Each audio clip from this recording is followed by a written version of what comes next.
আল্লাহ এ আল্লাহ।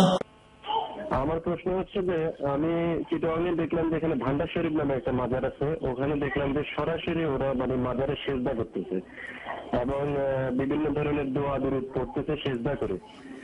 তো ওখানে এই যে সেজদা করাটা এটা কতটুকু মানে ইসলাম সম্মত? আর দ্বিতীয় প্রশ্ন হচ্ছে যে এখানে দেখলাম যে মানুষদের মধ্যে কয়দিন পর পর কি ফাতেহা দেয়, এটা কি ধরনের ফাতেহা এবং এগুলা ইসলাম সম্মত কিনা? আরেকটা প্রশ্ন করি, সেটা হচ্ছে যে মাজারে এখানে ওরস হয়, তো ওরসে দেখলাম যে আপনার ওই গরু ছাগল মহিষ এগুলো নিয়ে ওরা ইয়ে করে, কি বলে দোল বাদ্য বাজে ইয়ে করে আর কি। তো এগুলি কতটুকু আসলে ইসলাম সম্মত একটু কাইন্ডলি বললে ভালো।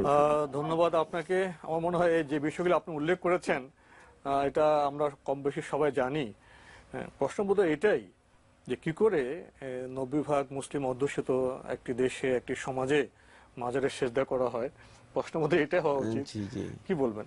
না ভাই, যে আমরা সুনির্দিষ্ট কোনো ব্যক্তি সম্পর্কে বা কোনো মাজার সম্পর্কে বলছি না, মূলত আল্লাহ সিজদা একমাত্র আল্লাহর জন্য। যেমন ওয়াসজুদু লিল্লাহ, সিজদা করবে তোমরা আল্লাহর জন্য। ওয়াসজুদু ওয়াক্তারিব, তোমরা আল্লাহর জন্য সিজদা করো এবং আল্লাহর নৈকট্য লাভ করো। সিজদা একমাত্র আল্লাহ রাব্বুল আলামিনের জন্য। আর এই সিজদা আল্লাহ সুবহানাহু ওয়া তাআলা ছাড়া অন্য কারোর জন্য করা শিরক, এবং শুধু শিরক নয়, এটা শিরক আকবার, বড় ধরনের শিরক। যেখানেই করা হোক না কেন, সেটা মানে কবরে হোক, তথাকথিত মাজারে হোক, অথবা গাছের নিচে হোক, অথবা কোন ধরনের পাথরের নিচে হোক, অথবা মানে অন্য কোনো ব্যক্তির সামনে হোক, অথবা সূর্যের উদ্দেশ্যে হোক, অথবা চাঁদের উদ্দেশ্যে হোক, অথবা অগ্নির সামনে হোক, যেটাই হোক না কেন, এই ধরনের সিজদা করা ইসলামী শরীয়তের মধ্যে শিরক। এই ভাই এই প্রশ্ন করেছেন, আমি তার প্রশ্নে অবাক হচ্ছি। এই জন্য অবাক হচ্ছি যে আসলে এটা জানেন না এই ধরনের মুসলমান এখনো কি আছেন কিনা, আমি এটা বিশ্বাস করি না। সেটা বিশ্বাসযোগ্য নয়, কারণ সিজদা একমাত্র আল্লাহর জন্য। একটি সিজদার কারণে আল্লাহ সুবহানাহু ওয়া তাআলা কিয়ামত পর্যন্ত মালউন করে দিয়েছে, অভিশপ্ত করে দিয়েছে শয়তানকে, একটি সিজদার কারণে। সেখানে সিজদা আল্লাহ রাব্বুল আলামিনের জন্য। এই সিজদা যারা কবরে করছে, মাজারে করছে, তথাকথিত মানুষের জন্য করছে, তারা সত্যিকার অর্থে ইসলামের যে বিধান রয়েছে সেই বিধানকে লঙ্ঘন করছে, এবং এটি সবচেয়ে বড় শিরক। সুতরাং এই শিরকের মধ্যে লিপ্ত হওয়ার কোনো সুযোগ নেই। এই ধরনের শিরকে যারা লিপ্ত হবে তারা নিজেদের সমস্ত আমল বরবাদ হয়ে যাবে। আল্লাহ সুবহানাহু ওয়া তাআলা কোরআনে কারীমের মধ্যে স্পষ্ট করে বলেছেন।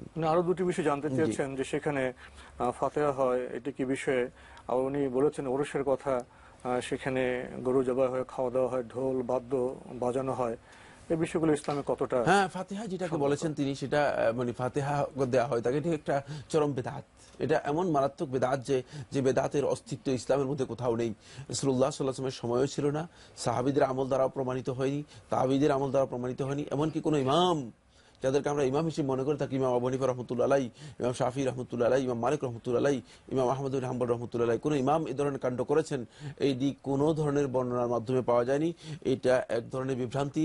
একদল লোক নিজেদের মানে ব্যক্তিগত স্বার্থকে চরিতার্থ করার জন্য, নিজেদের সুযোগ সুবিধাকে মানে এনশিওর করার জন্য, মানে যাতে করে মানুষের পকেট থেকে টাকা নেওয়া যায়, মূলত এই ধরনের ফাতিহা এই সেই এগুলো আবিষ্কার করেছে।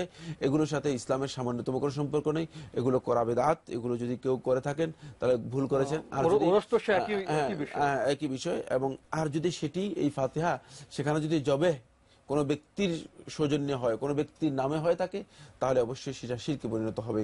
খেয়াল রাখতে হবে, সেখানে জবেটা যদি আল্লাহর জন্য হয় থাকে তাহলে এটা বেদাত হবে, আর যদি জবেটা আল্লাহ রাব্বুল আলামিনের সন্তুষ্টির জন্য না হয় থাকে তাহলে সেটা শিরকে পরিণত হয়ে যাবে। আর যদি শিরকে পরিণত হয় তাহলে এটা সবচেয়ে বড় গুনাহ। ইন্নাশ শিরকা লাযুলমুন আযীম, শিরক হচ্ছে মহা অন্যায়, যে অন্যায় থেকে মানুষদেরকে বারণ করেছেন আল্লাহ সুবহানাহু ওয়া তাআলা। আমরা আরেকটি ফোন নিয়ে নিই। আসসালামু আলাইকুম দর্শক।